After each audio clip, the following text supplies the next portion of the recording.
ഹിന്ദി അക്ഷരമാലയിലെ രണ്ടാമത്തെ അക്ഷരമായിട്ടുള്ള ആ നമുക്കൊന്ന് എഴുതി നോക്കാം അല്ലേ. ആ നമ്മളെങ്ങനെ തുടങ്ങുക? 3 പോലെ സ്റ്റാർട്ട് ചെയ്ത് നല്ല ഉരുട്ടി അല്ലേ, 3 പോലെ എഴുതി. പിന്നെന്ത് വേണം? അതേപോലെ തന്നെ താഴോട്ട് എഴുതി കുറച്ച് ഭാഗം ലാസ്റ്റ് ഇങ്ങനെ കയറി നിൽക്കും അല്ലേ. എങ്ങനെയാണ് എഴുതുക? 3 പോലെ എഴുതി ഇങ്ങനെ വന്ന് താഴെ വന്ന് കുറച്ച് ഭാഗം ഇങ്ങനെ കയറി നിൽക്കും അല്ലേ. പിന്നെ എവിടെ നടുവിൽ നിന്നാണോ അതിൻ്റെ ഗഡിപ്പൈ എഴുതുക? അല്ല, താഴെയുള്ള ഭാഗത്തുനിന്ന് എഴുതി തുടങ്ങി ഇങ്ങനെ വന്ന് സ്ട്രെയിറ്റ് ആയിട്ട് ഒരു വര അല്ലേ, ഒരു 1 എഴുതൂ അല്ലേ. ആ 1-നെ നമ്മളെന്ത് പറയും? ഗഡിപ്പൈ എന്നാണ് പറയുക. ചില അക്ഷരങ്ങൾക്ക് ഫുള്ളായിട്ട് ഗഡിപ്പൈ ഉണ്ടായിരിക്കും, ചിലതിന് ഹാഫ് അർദ്ധ ഗഡിപ്പൈ ആയിരിക്കും, ചില അക്ഷരങ്ങൾക്ക് ഗഡിപ്പൈ ഉണ്ടായിരിക്കില്ല അല്ലേ. ഹിന്ദി അക്ഷരങ്ങളുടെ പ്രത്യേകതയാണ് ഗഡിപ്പായും പടിപ്പായില്ലേ, മുകളിലുള്ള വരയും അല്ലേ. ഇത്രയാകുമ്പോൾ എന്താണ്? ഹിന്ദി അക്ഷരമല്ല ആദ്യത്തെ അക്ഷരമായ ആ അല്ലേ, ആയി അല്ലേ. രണ്ടാമത്തെ അക്ഷരം വരുന്നത് എങ്ങനെയാണ്?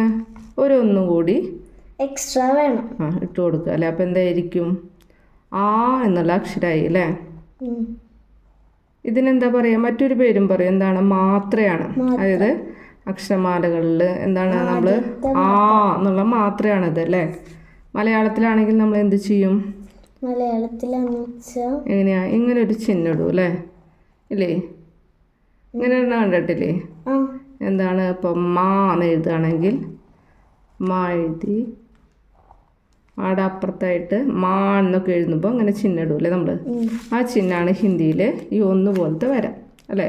ഇപ്പോൾ ഹിന്ദിയിൽ ഒരു അക്ഷരം എഴുതുകയാണെങ്കിൽ നമ്മൾ എന്ത് ചെയ്യും? മാ തന്നെ എഴുതുകയാണെങ്കിൽ എങ്ങനെ എഴുതുക?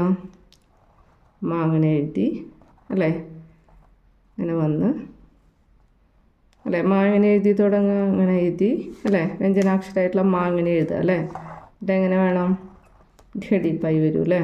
ലാസ്റ്റ് ഗഡിപ്പൈ വന്ന് ലാസ്റ്റ് ഇങ്ങനെ ഒരു 1 ഇടും അല്ലേ. അതിനെന്താ പറയുക ഹിന്ദിയിലെ? മാത്ര എന്നാണ് പറയുക. ആ എന്നുള്ളതിൻ്റെ മാത്രയാണിത് അല്ലേ. അതായത് ഏത് വ്യഞ്ജനാക്ഷരത്തിൻ്റെ കൂടെയും ഇങ്ങനെ ഒരു 1 ഇട്ട് എന്തായിരിക്കും? ആ എന്നാണ് ഉച്ചരിക്കുക.